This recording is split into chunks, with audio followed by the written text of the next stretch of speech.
Diskriminan persamaan kuadrat ya. Nah, apa sih gunanya diskriminan ini?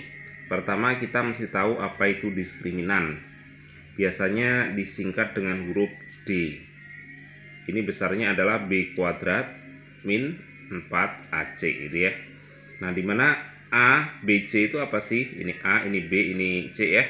Itu berasal dari persamaan yang bentuk umumnya AX kuadrat plus BX plus C sama dengan 0. Dan di sini persamaan ini kalau dicari penyelesaiannya adalah X sama dengan min B plus minus akar D dibagi 2A. Tentu saja peranan D ini penting karena ada di dalam akar ini ya gitu. Nah, yang jelas A, B, C itu semuanya bilangan real ya. Nah, ini syaratnya. Nah, sekarang real enggaknya ini tergantung pada D ya gitu. Kalau misalkan D-nya negatif, D-nya kurang dari 0, maka persamaan kuadrat tidak memiliki akar real. PK. Nah, saya singkatnya ya, ini PK, persamaan kuadrat tidak memiliki akar real.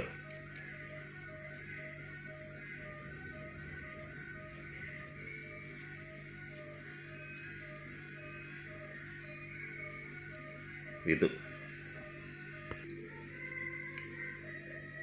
Ya, jadi kalau D-nya kurang dari 0, maka di sini bilangnya nggak akan real ya. Akar dari bilangan negatif nggak akan real.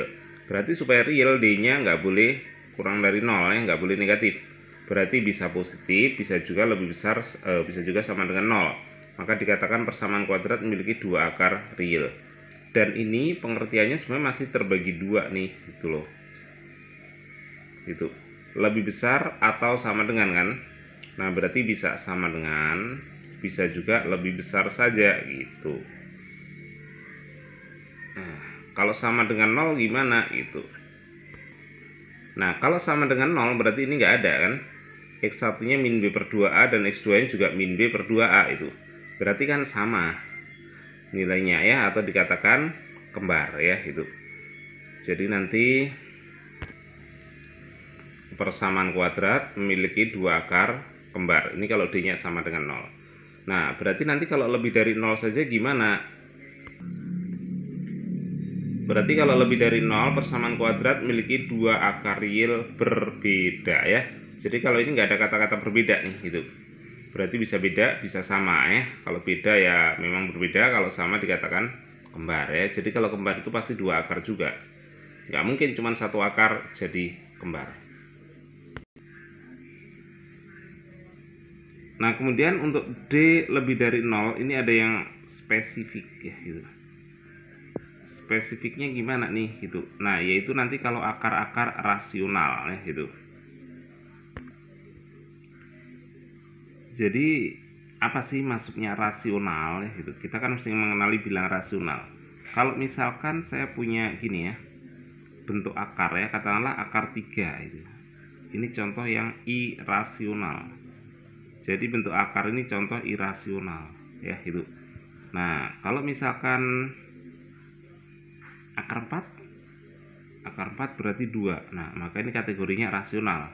Kalau misalkan akar gini 49 per 16. Nah, ini bisa diakarin ya, berarti yang atas 7, yang bawah 4 ya. Ini kategorinya rasional. Gitu. Jadi artinya dia nggak boleh ngandung bentuk akar ya. Jadi nggak boleh ada bentuk akar ini gitu ya. Nah, jadi syaratnya supaya akar-akar rasional, pertama ABC-nya sendiri harus rasional. A, B, C itu harus anggota bilangan rasional.